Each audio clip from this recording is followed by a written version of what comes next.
So this is our first question. इसमें पूछा है how much charge is represented by 4600 electrons.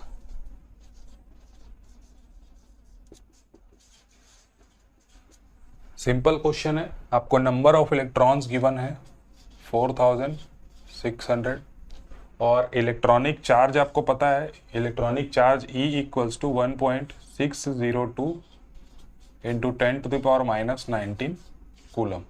और total charge का फॉर्मूला हमने देखा था जब चार्ज पढ़ा था, तो Q equals to NE। So Q equals to 4600 into 1.602 into 10⁻⁻19 coulomb. इसको सॉल्व करने पे आएगा 7.369 into 10⁻⁻16 coulomb. So this is our answer. Let's move on to the next question. So this is our next question. The total charge entering a terminal is given by Q equals to 5t sin 4 pi t millicoulomb. Calculate the current at t equals to 0.5 second.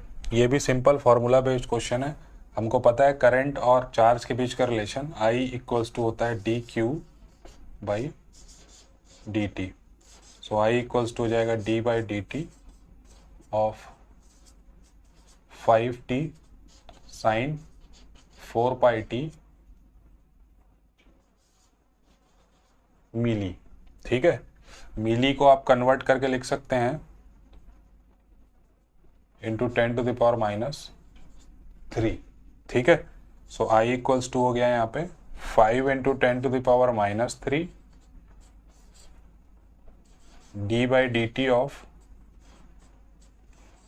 T sine 4 pi T. So I equals to हो जाएगा 5 into 10⁻⁻3। Differentiation of product of two function लगा देंगे यहाँ पे। So t into 4 pi cos of 4 pi T plus sine of 4 pi T. अब हमको ये calculate कहाँ पे करना है, t इक्वल्स टू 0.5 सेकेंड दिया हुआ है। So 5 into 10⁻⁻3 0.5 into 4 pi cos of ये हो जाएगा 2 pi plus sine of 2 pi. Sine of 2 pi is 0 and cos of 2 pi is 1। So I equals to हो जाएगा 0.5 इंटू 4 यहाँ पे हो जाएगा 2 and 2 into 5 that is 10।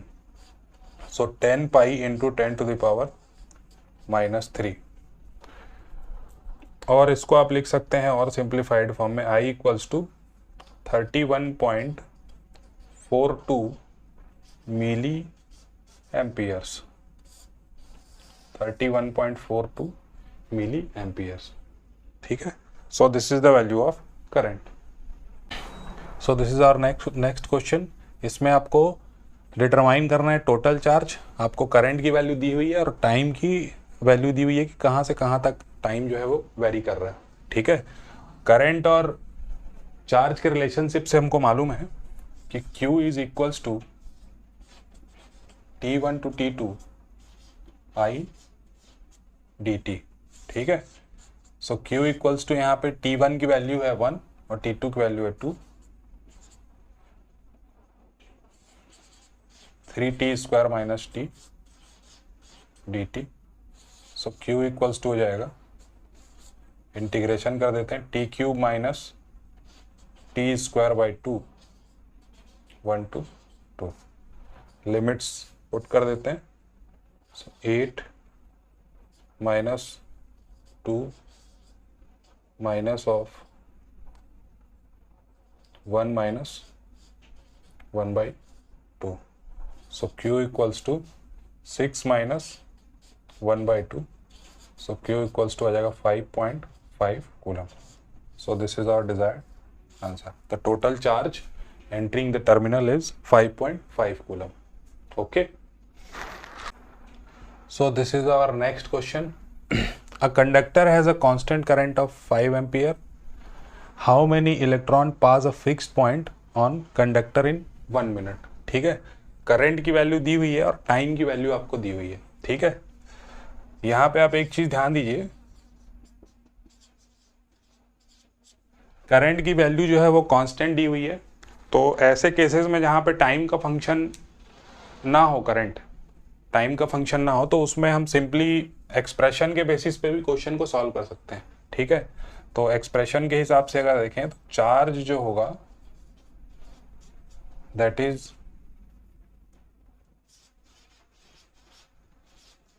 Current into time, simple expression के फॉर्म में। So charge is equals to, current हमारे पास है 5 एम्पियर और टाइम हमको दिया हुआ 1 मिनट में, मिनट को हम सेकंड्स में कन्वर्ट कर लेंगे, 5 इंटू 60, ठीक है। So total charge equals to this, so charge equals to charge 30 coulomb.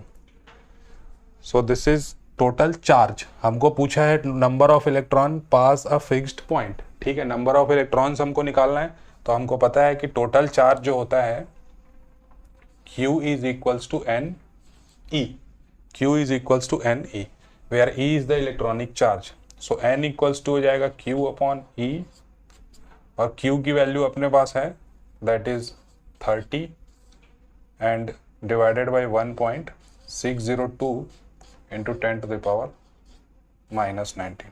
सो यहाँ से N की वैल्यू आपकी आ जाएगी, N की वैल्यू आप कैलकुलेट कर लीजिए, N की वैल्यू आएगी यहाँ पे 1.87 into 10 to the power 21। So this is the total number of electron passed a fixed point on a conductor in 1 minute, ठीक है। तो इस टाइप के जो कांस्टेंट वाले क्वेश्चन है, कांस्टेंट वैल्यू वाले क्वेश्चन को डायरेक्ट अप्रोच आप इस तरीके से भी कर सकते हैं। फार्मूला का यूज अगर नहीं भी करते हैं तो डायरेक्ट एक्सप्रेशन के फॉर्म में या डेफिनेशन को फॉलो करते हुए भी बना सकते हैं। So this is our next question.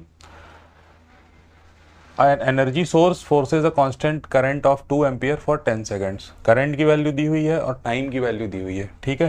To flow through a light bulb, if 2.3 kilo joule is given off in the form of light and heat energy, calculate the voltage drop. Energy की value हमको दी हुई है 2.3 kilo joule और voltage drop हमको निकालना है, ठीक है। सो यहाँ पे हमको करंट गिवन है और टाइम गिवन है, तो चार्ज की वैल्यू हम कैलकुलेट कर सकते हैं, ठीक है। We know that I is equals to change in time, change in charge with respect to time, ठीक है। सो डेल्टा Q हो जाएगा I इंटू डेल्टा T, ठीक है। So delta Q is equals to, I की value है हमारे पास 2 and change in time is 10 seconds, so delta Q is 20 coulombs, ठीक है। तो टोटल चार्ज जो है, चार्ज जो यहाँ पे चार्ज की वैल्यू हमने कैलकुलेट कर ली 20 कूलम, ठीक है। अब हमको कैलकुलेट करना है वोल्टेज ड्रॉप और हमको एनर्जी की वैल्यू दी हुई है। So we know that voltage is equals to change in energy with respect to charge, ठीक है। change in energy with respect to charge, so voltage is equals to, इसकी value अपने पास है 2.3 into 10 to the power 3 kilo joules और इसकी value है अपने पास 20 coulombs, 20 coulombs. So this is equals to 115 volt. So the voltage drop across the bulb is 115 volt. Okay. So let's move on to the next question. How much energy does a 100 watt electric bulb consume in 2 hours? ठीक है, energy पूछ रहा है, इसमें आपको power दिया हुआ है और टाइम दिया हुआ है, ठीक है। सिंपल क्वेश्चन है, मेरे को पता है कि power is equals to del W over del T, ठीक है। पावर के डेफिनेशन से हमने लिख लिया and del W is equals to power into delta T, ठीक है। तो यहाँ पे आपको आवर्स में वैल्यू दी हुई है, ठीक है। दो तरह से कैलकुलेशन हो सकता है एनर्जी का, दो यूनिट्स होती है एनर्जी की, अपने को पता है, एक जूल होता है, एक वॉट आवर होता है, ठीक है। तो अपन देख लेते हैं, पहले वॉट आवर में कैलकुलेट कर लेते हैं। डेल पी इंटू ये हो जाएगा 100 into 2, so delta W is equals to ये हो जाएगा आपका 200 वॉट आवर्स। और वॉट आवर और किलो जूल्स के बीच का रिलेशन हमको पता है, ठीक है। 1 watt hour is equals to 3600 joules, ठीक है। सो 200 watt hour is equals to 720 kilo joules. So watt hour में हमारा आंसर हो जाएगा, जूल्स में आंसर हो जाएगा del W is equals to, joules में हमारा आंसर हो जाएगा 720 kilo joules. Okay, clear? So let's move on to the next question. How many electron pass a fixed point in a 100 watt light bulb in 1 hour, ठीक है। If the applied constant voltage is 120 volt. Power की value दी हुई है आपको, time दिया हुआ है और वोल्टेज दिया हुआ है, ठीक है। और आपको इलेक्ट्रॉन्स पूछ रहा है, नंबर ऑफ इलेक्ट्रॉन्स, ठीक है। अच्छा क्वेश्चन है ये, इसमें 2-3 कॉन्सेप्ट इसमें एक साथ अप्लाई होंगे, ठीक है। 1 बाय 1 हम समझते हैं क्या कर सकते हैं इसमें। सबसे पहले हमारे पास गिवन है पावर, ठीक है। सो और वोल्टेज भी गिवन है हमको, ठीक है। So we know that P is equals to V into I, power is equals to voltage into current. So I equals to हो जाएगा P बाई V। पावर है हमारे पास 100 वॉट और वोल्टेज दिया हुआ है 120 वोल्ट, ठीक है। So this is equals to 5/6 ampere, ठीक है। तो करंट की वैल्यू आपके पास आ गई 5/6 एम्पियर, ठीक। अब इसका यूज करके हम टोटल चार्ज कैलकुलेट कर सकते हैं, ठीक है। So we know that charge is equals to current into time by the definition. यहां पे सिंपली डेफिनेशन से जा सकते हैं, फॉर्मूला भी यूज कर सकते हैं। 1 आवर यहां पे टाइम दिया हुआ है, सेकंड में कन्वर्ट करना पड़ेगा इसको हमको। सो 1 इंटू 60 इंटू 60, ठीक है। तो टोटल चार्ज की जो वैल्यू आ जाएगी, चार्ज को Q से रिप्रेजेंट कर देते हैं, ये हो जाएगा 3000 कूलम्स, ठीक है। सो Q इक्वल्स टू हो जाएगा 3000 कूलम्स, ठीक है। अब हमको निकालना है नंबर ऑफ इलेक्ट्रॉन्स। तो चार्ज का जो इक्वेशन हमने पढ़ा है नंबर ऑफ इलेक्ट्रॉन्स के लिए, that is Q is equals to N E। Electronic charge हमको पता है कितना होता है, सो N इक्वल्स टू हो जाएगा Q upon E। So N equals to 3000 divided by 1.602 into 10 to the power -19। तो इसको कैलकुलेट करने पे आएगा 1.87 into 10 to the power 22 electrons. Number of electrons जो है 1.87 into 10 to the power 22। So this is the desired answer. Okay, so this is our next question. इसमें एक आपको सर्किट दिया हुआ है और पावर इन ईच एलिमेंट पूछ रहा है, ठीक है। तो पावर एब्जॉर्ब्ड और डिलीवर का कॉन्सेप्ट सीखने के लिए और अच्छे से क्लियर करने के लिए ये काफ़ी अच्छा एग्जाम्पल है। इसमें टोटल हमारे पास 4 अलग अलग एलिमेंट दिए हुए हैं और उनमें पावर पूछ रहा है, ठीक है। अब एब्जॉर्ब हो रहा है कि डिलीवर हो रहा है वो हम करंट के साइन से यहाँ पे पता करेंगे, ठीक है। तो देखते हैं 1 बाय 1 हम चेक करेंगे। सबसे पहले हमारे पास है एलिमेंट P1, ठीक है। P1 में एलिमेंट P1 में पावर कैलकुलेट करते हैं।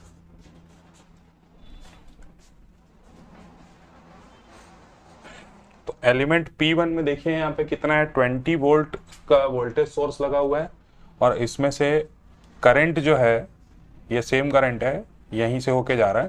करंट जो है पॉजिटिव टर्मिनल से बाहर निकल रहा है, मतलब पॉजिटिव टर्मिनल से लीव कर रहा है। पॉजिटिव टर्मिनल से लीव कर रहा है मीन्स इसमें पावर जो होगा वो डिलीवर होगा, ठीक है, पावर जो होगा वो डिलीवर होगा। और पावर की वैल्यू कितनी होगी, so P1 is equals to 20 into current की वैल्यू यहाँ पे माइनस कर देंगे, ठीक है। So this is -100 watt. तो माइनस साइन ये शो कर रहा है कि ये क्या कर रहा है, पावर डिलीवर कर रहा है। 100 वॉट का पावर ये क्या कर रहा है, डिलीवर कर रहा है।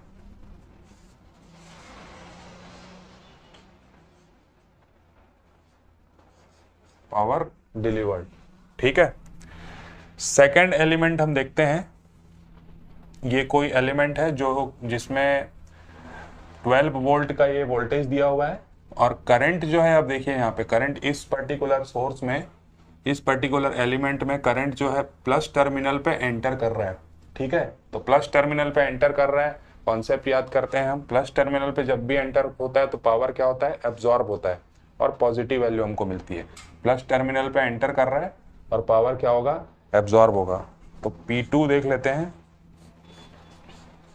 P2 is equals to 12 into plus terminal पे एंटर हो रहा है 5, that is 60 watt. Plus positive power आया मतलब क्या हो रहा है, यहाँ पे पावर एब्जॉर्ब हो रहा है, ठीक है। नेक्स्ट देखते हैं हम एलिमेंट नंबर 3 P3। P3 का कैलकुलेशन देखते हैं। P3 में यहाँ पे 8 वोल्ट का वोल्टेज दिया हुआ है, ये प्लस टर्मिनल है, ये माइनस टर्मिनल है और 6 एम्पियर का करंट जो है क्या कर रहा है, पॉजिटिव टर्मिनल से एंटर कर रहा है, ठीक है। फिर से पॉजिटिव टर्मिनल से एंटर कर रहा है मीन्स ये भी क्या करेगा, एब्जॉर्ब करेगा और पावर की वैल्यू क्या आएगी, पॉजिटिव आएगी, ठीक है। So P3 is equals to current 6, so this is 48 watt. ये क्या कर रहा है, प्लस में एंटर हो रहा है तो ये भी क्या कर रहा है, पावर एब्जॉर्ब कर रहा है, ठीक है। Now next element number 4। Element number 4 में एक यहाँ पे इसका जो करंट है, इस सोर्स का जो करंट है वो डिपेंड कर रहा है इस वैल्यू पे, ठीक है। ये I की जो वैल्यू है 5 एम्पियर, इसकी वैल्यू पे ये डिपेंडेंट करंट सोर्स है, एक डिपेंडेंट करंट सोर्स। और इसके इस पर्टिकुलर सोर्स में जो वोल्टेज ड्रॉप है वो यही वाला वोल्टेज ड्रॉप होगा, क्योंकि यहाँ से ये सिंपली स्ट्रेट वायर से कनेक्टेड है, ठीक है। ये जीरो रेजिस्टेंस वायर है, यहाँ पे कोई तो जो जितना ड्रॉप यहाँ से यहाँ का होगा वही ड्रॉप यहाँ से यहाँ का होगा, ठीक है। तो हम यहाँ पे ये समझने के लिए लिख सकते हैं 8 वोल्ट, ठीक है। तो इसके टर्मिनल में अब हम चेक करते हैं, करंट यहाँ से क्या कर रहा है, बाहर निकल रहा है, ठीक है। ये पॉजिटिव टर्मिनल हुआ इसका, ये नेगेटिव टर्मिनल हुआ। तो पॉजिटिव टर्मिनल से करंट जो है ये बाहर निकल रहा है, मीन्स ये क्या करेगा, पावर डिलीवर करेगा, ठीक है। मतलब पहले वाले सोर्स के जैसा ही केस ये भी हो जाएगा, तो ये पावर डिलीवर करेगा। So P4 is equals to, current की वैल्यू यहाँ पर है 0.2 इंटू I, ठीक है, और वोल्टेज की वैल्यू है 8, तो 8 इंटू करंट, क्योंकि यहाँ पे प्लस टर्मिनल से बाहर निकल रहा है माइनस साइन हो जाएगा करंट में, 0.2 इंटू I की वैल्यू अपने पास गिवन है 8 into minus 0.2 into 5। So P4 is equals to 5 into 0.2 that is 1, तो ये हो जाएगा 8 वॉट। तो नेगेटिव साइन आने से हमको ये पता चल रहा है कि ये क्या हो रहा है, पावर डिलीवर हो रहा है, ठीक है। तो P1 और P4 जो है पावर क्या कर रहे हैं, डिलीवर कर रहे हैं, और P2 और P3 पावर एब्जॉर्ब कर रहे हैं, ठीक है। इतना सॉल्व करने के बाद हमने तो कॉन्सेप्ट से सॉल्व किया, ये सॉल्यूशन सही है हमारा, बट आप क्रॉस चेक भी कर सकते हैं। Law of conservation of energy लगा दीजिए इसमें, ठीक है। तो law of conservation of energy के according summation of P must be equals to क्या है, 0 होना चाहिए। तो समेशन ऑफ P यहाँ पे क्या होगा, P1 plus P2 plus P3 plus P4, ठीक है। तो P1 plus P2 plus P3 plus P4 जो हो जाएगा -100 प्लस 60 प्लस 48 -8, और इसको आप जब सॉल्व करेंगे तो ये आ जाएगा आपका 0। तो कंजर्वेशन ऑफ एनर्जी भी आपका फॉलो हो रहा है, मीन्स आपका ये जो सॉल्यूशन है और पैसिव साइन कन्वेंशन जो आपने लगाया बिल्कुल सही है। तो ये काफ़ी इंपॉर्टेंट क्वेश्चन है, ठीक है। इससे आपका पावर एब्जॉर्ब, पावर डिलीवर्ड और कितना पावर उसमें लेना है, कब पॉजिटिव वैल्यू लेनी है, कब नेगेटिव वैल्यू लेनी है, सारा कुछ क्लियर हो जाएगा, ठीक है। ओके।